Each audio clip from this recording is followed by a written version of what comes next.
It is a night like any other, until the silence is pierced by the sound of gunfire and the frantic chants that shake you awake.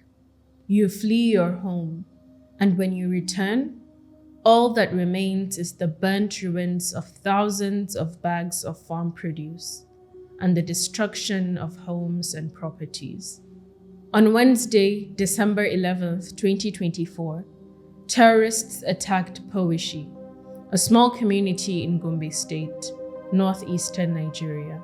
Residents suffered the loss of their livelihoods, their homes, and even loved ones. This attack left the community scrambling for shelter, food, and warmth.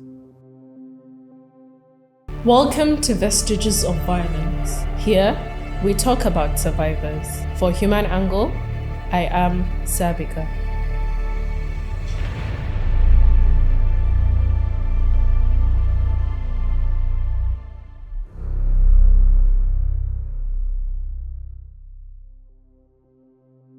Tabitha Jack is 58 years old and has been married to her husband, Jack, for many years.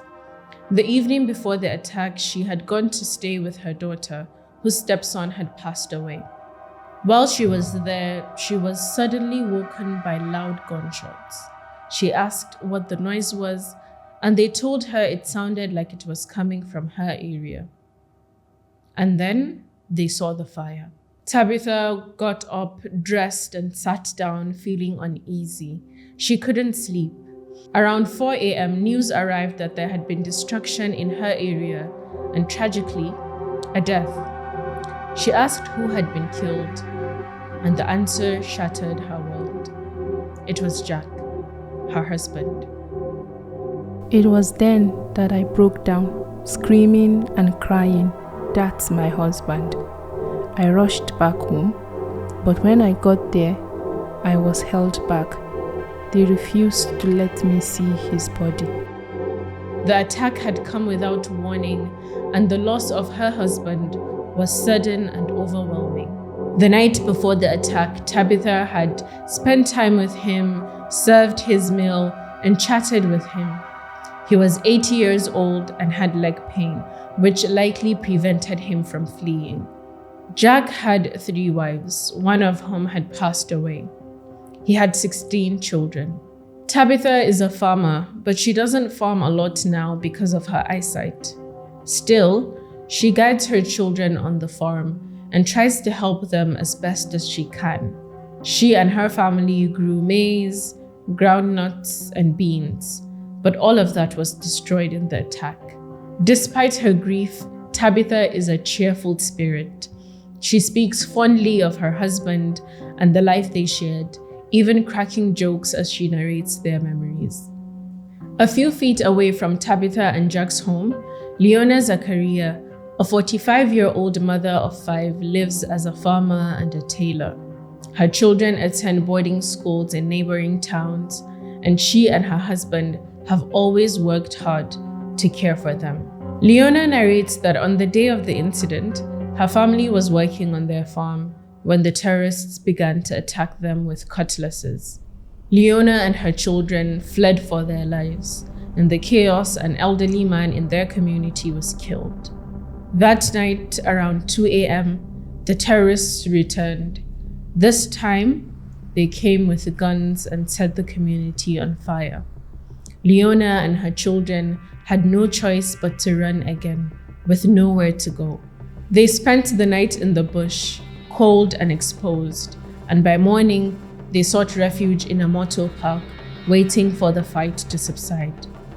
When they finally returned, their house, crops, and food were all still burning, and the attempt to put out the fire was futile.